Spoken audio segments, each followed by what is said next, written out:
Hey, heute zusammen der Music Talk hier auf dem der 2 Producers Tune, hitparade.ch und neuerdings auch auf trespass.ch.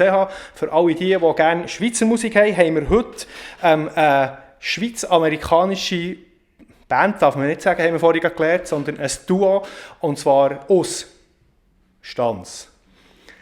Famous October. Sarah und der Rene. Willkommen. Ja, hallo, hallo. Hello. And you know what? One Swiss German word, please. Sieht gut aus. Which was definitely more referred to her husband. Thank you. I think she was looking at you. Well, I don't know. I'm so nervous always before those interviews. I can't really recall where she looked to. But we decided to have this interview done in English, since that is what I learned, your family language, isn't it? Yes, we speak English at home. And why do you speak English, since you are still coming from Stanz? You need to explain. Well, I have the intention to learn German, but it's been the one thing on the to-do list that gets bumped to tomorrow each day. Yeah. Well, it's always the same thing when it's not on Prio A. So it's everything Prio A is coming on top, and then. What I really wanted to get out of you was that you're not originally from Switzerland. Right? Oh yeah. No problem. But for you, it's of course so obvious. But I thought you wanted to shame me, but. No, it's no reason to be ashamed. No. Yeah, I'm originally from Iowa. From Iowa, yeah. So in the mid north. Could that be? West. That's Midwest. Yeah, it's Midwest. Okay. Heartland. So that's the corn state, right, isn't it? It is the corn state, yeah. Yeah, well, me as a almost American, well, no, I'm not. But you're also always been, since, when you still were with Cole, you were the alt country guy in Switzerland. So that means you were always... Well, I guess I was the only one, so I guess I was the old country guy. Well, not just kidding. I always felt really strong. I had always a strong connection to America, and I guess it's not an accident that my wife is American, because I feel at home in the States as well. Yeah. Cool. Very nice. And now you bring on your debut album, actually, really a labor of love, not only in terms of records, because you guys can see, so number A information, that's vinyl, that's really vinyl, it's not just a fake, it's really vinyl, I love it. And you're pregnant here. So that means that this connection of you two is not only musical, but also really a physical labor of love, isn't it? Yes, I was 7 months pregnant when we were at the studio, and this picture was taken outside of the recording studio. Wow, and it's not just a vinyl; it's a double vinyl. Okay, so even more. But when in the old days, when you used to buy a single vinyl, that meant that was twice 20 minutes or something. And today, when you have to fill up 47 minutes of CD, that means it's obvious that it's almost all the time a double.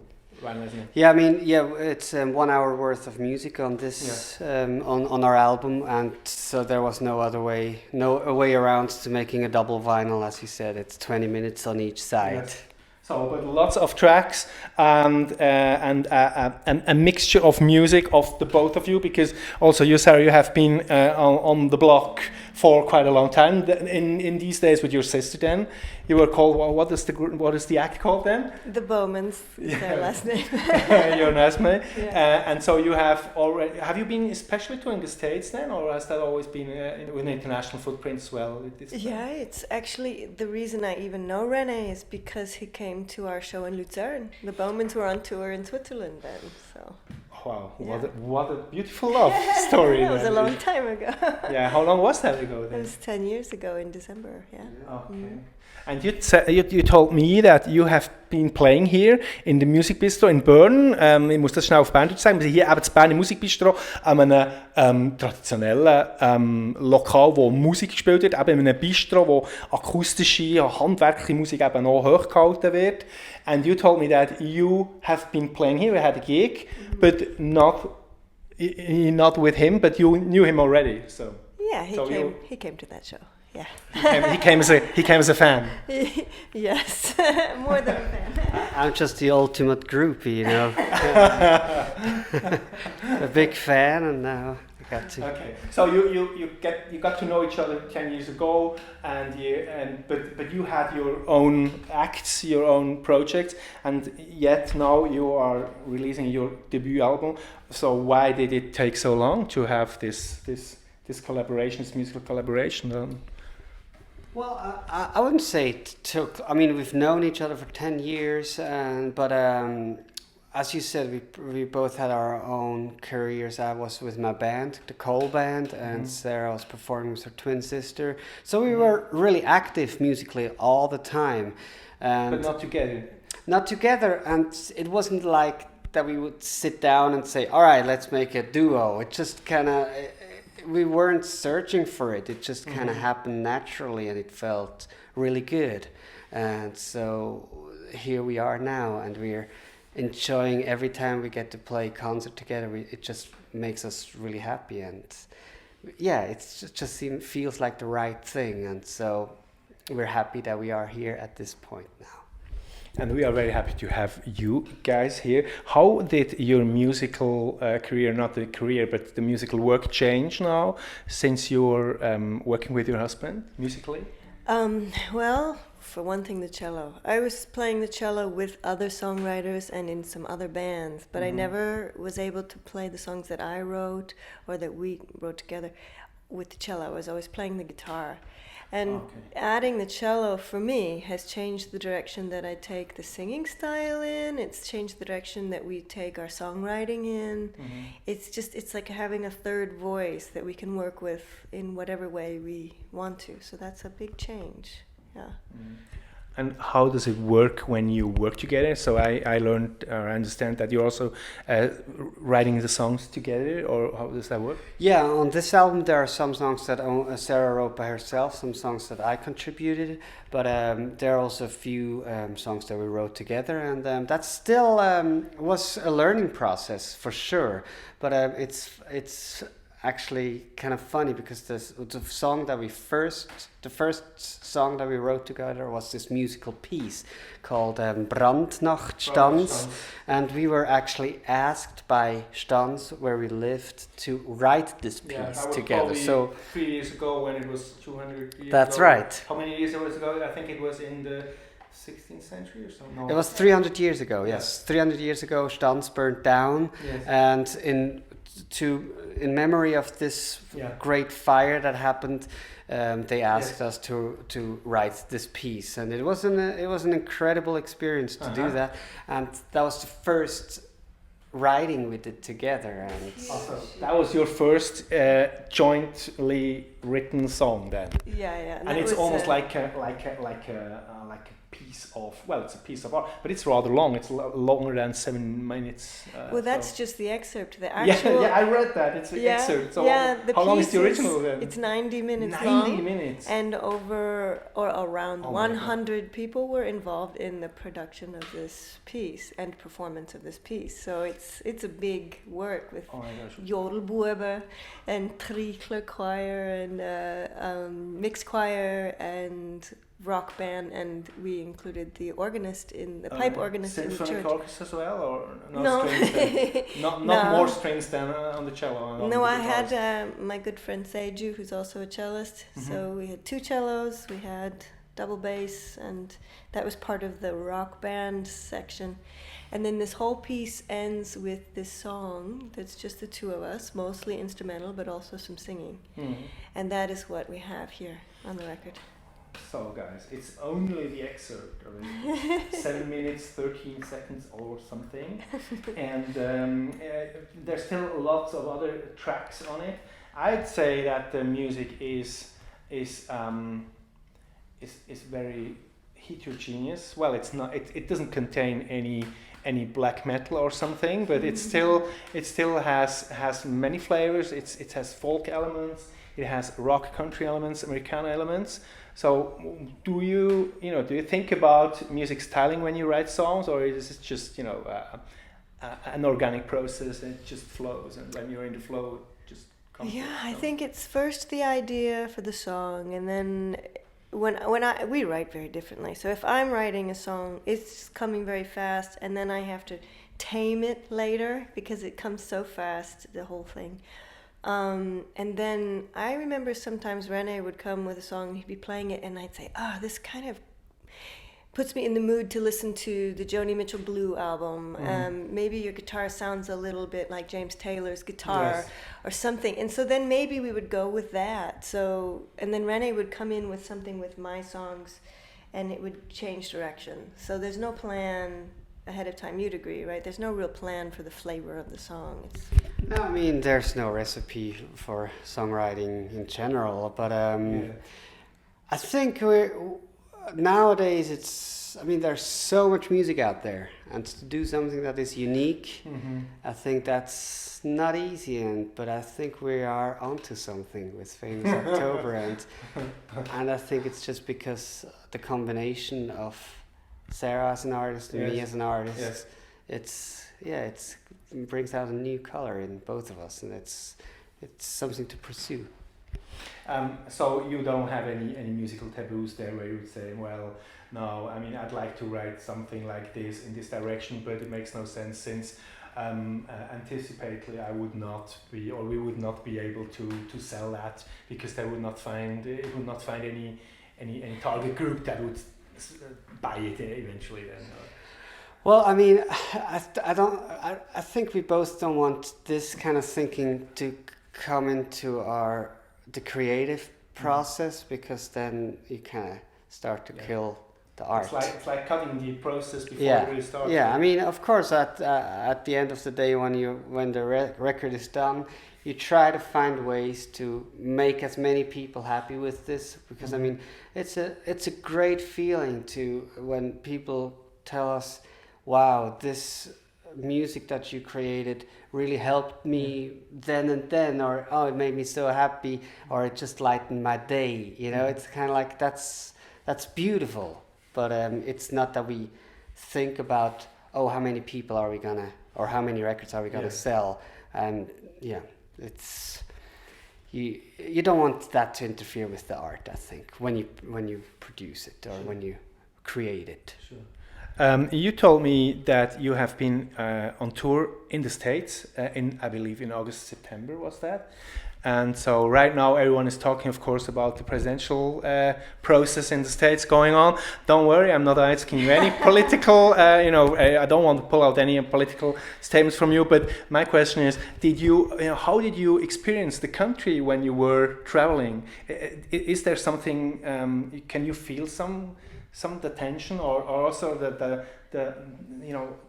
separation of what's going on in the country? Yeah, I have to say it was very different. I didn't know what to expect because it's been a mess. I can say that, right, without it being too political. But what was sort of eerie to me, very strange, was that we traveled the entire country.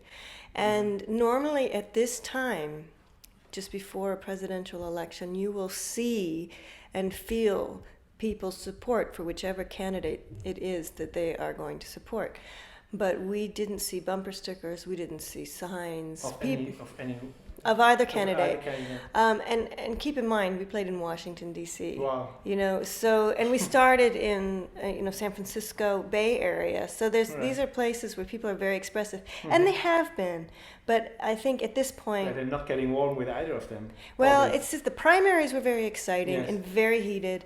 And now those are over. And I think some people are still feeling their way.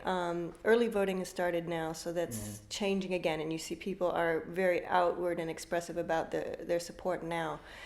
But we were there at this sort of dip in the time period between the primaries and the voting. So it was very strange. The quiet before the storm, that happened afterwards. So right now, as we learn. Yeah, like the eye of the storm. Yeah. And I could imagine that in your home state in Iowa, which has always been a swing state, as I remember, you could probably find out, the feeling or the condition of the whole country within one state, right? So how is it polarizing or not? Yeah, I mean, in general, you have a certain trend in urban areas and a certain trend in rural areas, and with Iowa, you have a bit of both, as in many states. But if it represents the country, that would probably be because of its position in the primaries, because it's the beginning of everything. But even there, it's not sure. Nobody's sure of how Iowa's going to go. And I was already able to vote when I was on tour because of early voting. You were enjoying the early voting then? Yeah, or more or less enjoying. I would have you just enjoyed took your this. duty as a citizen. Absolutely. Yeah, yes, which did. is the most important thing, and no matter for whom your vote goes, important is that you really vote. Yes, But, yes. I mean, everybody's quite nervous. Yeah. So. But saying that, I mean, we're not watching the States, unfortunately. Well, I don't know. Maybe now, yes. But we're really, our program, our same as in Switzerland. So, Yeah. but, we're discussing this from a distance. But still, it's something that's really also keeping us in attention. Not only you guys, probably as well. Yeah, I mean, before we went over to the States, it all seemed a bit surreal. And when we went over there, we were like, oh, wow, this is really happening. And I think also the hesitance of people, not seeing the bumper stickers, or that people aren't loud about who they are going to vote for, is because I think people are also a bit in shock over there. I mean, also in Switzerland, I mean, it's shocking what's happening. It's really bad. And the only good thing that I can see from what's happening right now is that maybe we learn out of this mess, because it's really not the way politics or democracy should work. You know what?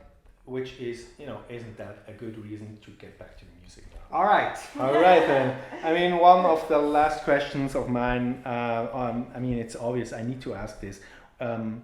We're lucky enough to have you here when it's still October, but if we had lost this opportunity and met you only next week, it would have been November already. So you need to explain why your band is called, or your group is called Famous October. Well, this word famous, it's not something that I love, because what is it really to be famous? When you apply it to a person, it's not so interesting. But when you apply it to, a month, it's something different. It takes on a new meaning. And for us, October is that month that shows us that it is okay with transition. It shows the beauty in transition. Autumn leaves. Yes, and it shows that. So you see this month overcoming some fears and overcoming some transitions in a beautiful way. And the reason, or the fact that your album has been released on October 7th is no coincidence. That you said, well, no matter what happens, we need to release in October. Actually, it is a coincidence, but it's a happy coincidence, because it also was our wedding anniversary on October 7th. Oh, really? So, but it wasn't like we planned it like that. But once nobody will ever believe you. I know, but once our publicist suggested that date, we're like, really? Oh, right. Yeah, I think that might be a nice omen to have that to have the release on our wedding day. Okay, guys, it's so good to have you here, and you are going to play one song for us, but we need to switch, the whole scenery and add some microphones and so on. So calm and relax for a minute. Or rehearse, I don't know. Now you probably don't need to rehearse anymore. And to me, all what's left is to thank you again for your time. And good luck with the album. Good luck with the baby. How is it? It's going really well. Is it a boy or a girl? It's a girl, Cecilia, and she was fantastic on the whole tour. So it's going very but well. Now, yeah. So you took her on tour. Yeah, well, probably you had to. Yes. How old is she now? She's 14 months now. 14 months. Yes. Oh, is she walking already? Oh, yes. Oh, yes. I used to learn that girls walk earlier than boys. I think she does everything earlier. Oh, really? She's a lot of fun. Great. So good to have you here. Thank you very much for your time. And that was the Music Talk on the MD2 producertune hitbrit.ch. Und jetzt wieder auf Berndeutsch. Merci, seid ihr da gewesen. Wenn euch der Talk hat gefallen und ihr wollt gerne mehr von diesen Talks hören, dann könnt ihr einfach da rechts unten, ungefähr hier, da etwa beim Ellbogen von der Sarah klicken. Da ist allerdings nicht der Ellbogen von Sarah, sondern ein Logo. Vielleicht ist es gerade ein bisschen neu anders, wherever. Und den Channel abonnieren. Merci, bis zum nächsten Mal. Ciao.